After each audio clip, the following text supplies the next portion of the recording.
लोकशाहीचा उत्सव सुरू असताना दक्षिण सोलापूर तालुक्यातून अतिशय धक्कादायक बातमी समोर आली आहे। चक्क ईव्हीएम मशीनच्या खाली लिंबू, टाचण्या आणि मिरच्या असा काहीतरी वेगळा प्रकार या ठिकाणी पाहायला मिळालेला आहे। एकंदरीतच ईव्हीएम संदर्भात ही खळबळजनक धक्कादायक बातमी दक्षिण सोलापूर तालुक्यातून समोर आल्यानंतर नागरिकांनी संताप व्यक्त केलाय।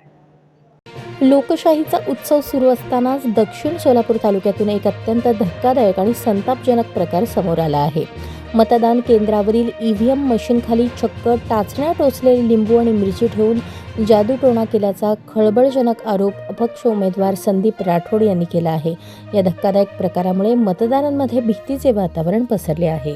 मिळालेल्या माहितीनुसार दक्षिण सोलापूर तालुक्यातील मुळेगाव तांडा येथील मतदान केंद्रावर मतदानाची प्रक्रिया सुरू होती। दरम्यान एक महिला मतदार मतदान करण्यासाठी केंद्रात गेली। मतदान करून बाहेर येत असतानाच त्या महिलेला अचानक चक्कर आली आणि ती जागेवरच कोसळली। शुद्धीवर आल्यानंतर त्या महिलेने ईव्हीएम मशीनच्या खाली लिंबू, मिरची आणि जादूटोण्याचे साहित्य पाहिल्याचे सांगितले।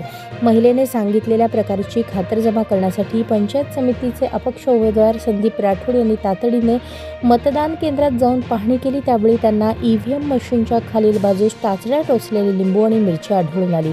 हे पाहून उमेदवार आणि तेथील प्रतिनिधींना धक्का बसला। निवडणूक आयोग यावर कारवाई करणार का? या जादूटोण्याच्या प्रकारात जे अधिकारी आणि उमेदवार सामील आहेत त्यांची सखोल चौकशी व्हावी आणि त्यांच्यावर कठोर कायदेशीर कारवाई करावी अशी मागणी संदीप राठोड यांनी केली आहे। लोकशाहीच्या पवित्र मंदिरात अशा प्रकारे जादूटोणा करून मतदारांवर प्रभाव टाकण्याचा प्रयत्न केला जात आहे। हा प्रकार निंदनीय आहे असेही राठोड यांनी सांगितले। या प्रकरणावर आता निवडणूक आयोग काय भूमिका घेतं याकडे सर्वांचे लक्ष लागले आहे।